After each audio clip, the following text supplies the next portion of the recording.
I believe there's no better way to scare church people than a good old sermon on discipleship. Maybe this is why the lectionary tends to schedule some specific texts around this topic during the months of summer.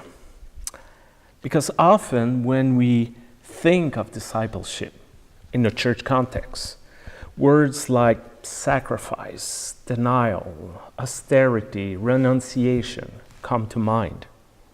Oh, we remember that Jesus told his disciple, if anyone to become my follower, let them deny themselves and take up their cross and follow me.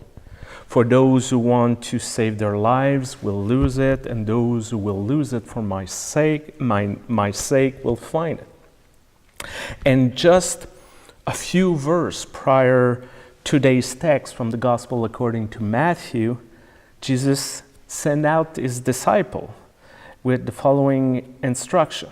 Take no gold or silver or copper in your belts, no bag for the journey, or 2 tunics or sandal or staff.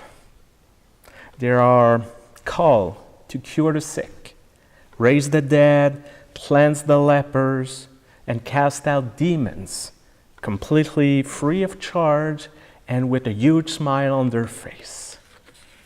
Well, without surprise, we have come to see discipleship as something reserved for only a few exceptional individuals. We are convinced that it takes a special call, special gifts to willingly giving up everything you own, to set aside relationship with family and friends, or devote your whole existence to a lifestyle contradicting the ways of our world. No wonder why there's so few men and women who enroll in our theological college these days who really want to fulfill exceptional ministries, oh yes, but in challenging conditions like these, to sign up for the risky business of discipleship, one has to be nothing short than a hero, a prophet, a holy person, or a total masochist. No, thank God we have ministers, priests, and clergy person to do this for us. They are expected to be the disciples we cannot be, because after all, we're just normal people. They have this vocation. They have answered the call. They know all the biblical stories. No, we don't have this faith that can move mountains. We don't know the right words. We would not even know where to begin and how to do it properly. No, it's better for us to leave discipleship to them. Well, that's what most of us believe. However, today's fairly short gospel passage helps us to broaden minds and see discipleship differently. Because Jesus says, whoever welcomes you welcomes me. So we're not somehow kind of good enough delegate for Christ, and because no one better was available to do it today. No. Whoever welcomes you welcomes me. One equate the other and vice versa. God's power is present and at work identically through all and every disciple as with Jesus. And this is major. This major theological statement undercuts our sense of hierarchy and democratize the idea of who's allowed to be involved in God's ministries in our world. Ordinary people have the same capacity, the same gift, the same call to discipleship that those who are on the church payroll. In fact, discipleship often begins by being aware of the little ones constantly surrounding us. And these little ones are not necessarily just the children in our lives, in our communities, in our churches. There are also those without power, title, and privilege. There are those who are considered disposable and useless by our society. The one our leaders often forget or overlook. They are the prostitutes living on the street of this city. Racialized youth struggling to find a decent job. Seniors abandoned by their family. People of the First Nation living in worse condition than in a third world country.